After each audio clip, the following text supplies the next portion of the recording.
5 seconds. Start. அன்புடையீர், இந்த விழாவில் ஏராளமான பொதுமக்கள் குழுமி இருப்பதை பார்க்கும்போது உங்களுக்கு கல்வியில் எவ்வளவு ஆர்வம் உள்ளது என்பதை என்னால் மிகவும் நன்றாக உணர முடிகிறது. இத்தகைய நிலைமை எனக்கு மிகவும் மகிழ்ச்சி அளிப்பதாகும் என்பதை முதற்கண் நான் தெரிவித்துக் கொள்ள விரும்புகிறேன்.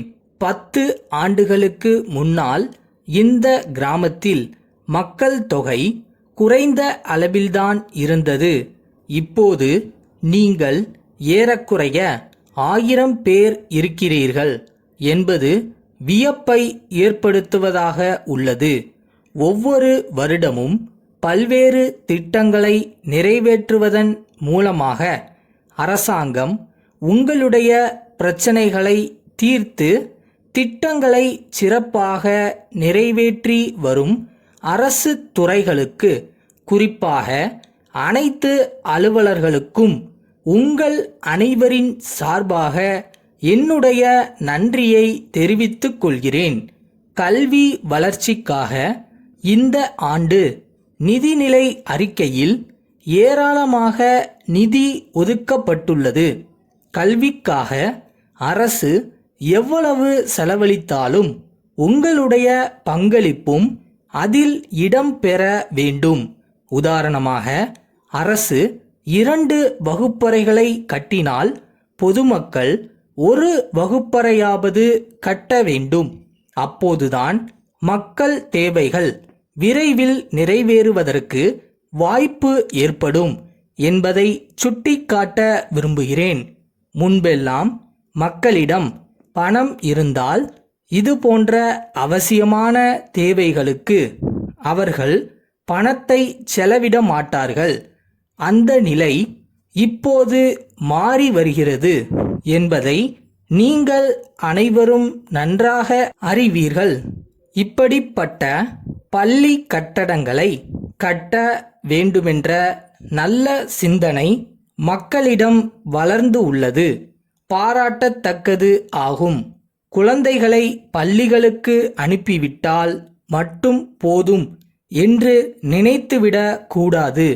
கல்விக்காக அரசு வருமானத்தில் 40% அளவுக்கு செலவிடப்படுகிறது. ஆகவே பெற்றோர்களும் பொதுமக்களும் பள்ளிக்கூடங்களுக்கு உதவி செய்ய ஆர்வத்துடன் முழு ஈடுபாட்டுடன் முன்வர வேண்டும் என்று இந்த சந்தர்ப்பத்தில் கேட்டுக்கொள்கிறேன். பள்ளிகளில் பயிலும் மாணவ மாணவியர் ஆரோக்கியமாக இருக்க வேண்டியது மிக மிக அவசியமானதாகும். இதற்கு தேவையான நடவடிக்கைகளை அதிகாரிகள் எடுக்க வேண்டும். ஆண்டுக்கு ஒரு முறையாவது அரசு மருத்துவர்களை பள்ளிக்கு அழைத்து வந்து மருத்துவ பரிசோதனைகளை செய்து முறையான சிகிச்சை அளிக்க வேண்டும். அப்போதுதான் குழந்தைகள் ஆரோக்கியமாக வளர வாய்ப்பு ஏற்படும். மனித நேயம் வளரும் வகையில் குழந்தைகளை ஆசிரியர்கள் உருவாக்க வேண்டும். இது ஆசிரியர்களுடைய இன்றியமையாத கடமையாகும் என்பதை வலியுறுத்த விரும்புகிறேன். தமிழ்நாடு முழுவதும் பரவலாக நல்ல முறையில் கல்வி வளர்ச்சி ஏற்பட்டு வருகிறது. ஒவ்வொரு ஆண்டும் அரசானது புதிய தொடக்கப் பள்ளிகளை அதிக அளவில் ஏற்படுத்தி வருகிறது. இதன் மூலம் ஒரு கட்டத்தில் பள்ளிகள் இல்லாத கிராமமே இல்லை என்ற நிலை உருவாகிவிடும். இதனால் பாடுபடும் பாட்டாளிகள் மற்றும் ஏழைகளின் குழந்தைகளுக்கும் கல்வி கற்கும் நிலையும் ஏற்படும் என்பதை தெரிவித்து அமர்கிறேன். கடலூர் மாவட்ட ஆட்சித்தலைவர் திரு ராமசாமி சென்னை மக்கள் நல்வாழ்வுத்துறை செயலாளருக்கு எழுதிய கடிதம். ஐயா, கடலூர் மாவட்டத்தில் சுனாமி பேரலைகள் தாக்கியதில் ஆயிரக்கணக்கான மக்கள் பாதிக்கப்பட்டனர். இதில் பெரும்பாலான மக்கள் தங்கள் வீடுகளை விட்டு வெளியேறி பாதுகாப்பான இடங்களுக்கு சென்று விட்டனர். எஞ்சிய மக்களில் 30,000 பேர் அரசு முகாம்களில் தொடர்ந்து தங்கி வருகிறார்கள். அவர்களுக்கு அரசாங்கம் தேவையான உதவிகளை வழங்கி நிவாரண பணிகளை செய்து வருகிறது.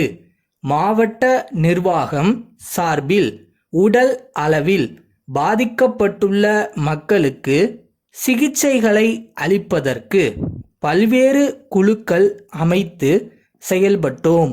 சுனாமியால் மக்கள் உடல் ரீதியாக பாதிக்கப்பட்டுள்ளதை விட மனதளவில் அதிகமாக அதிர்ச்சி அடைந்து இருக்கிறார்கள்.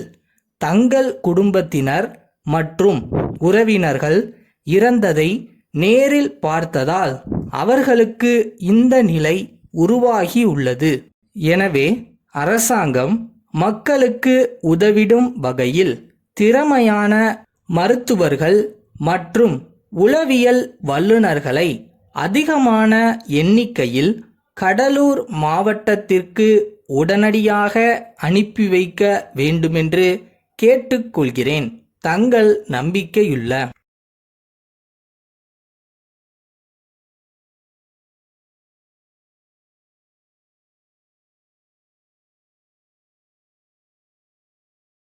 எதுக்கும் கவலைப்படாத, கோவப்படாத, அவசரப்படாத. எல்லாத்துக்கும் ஒரு டைம் இருக்கு. அது வரை கொஞ்சம் காத்துரு.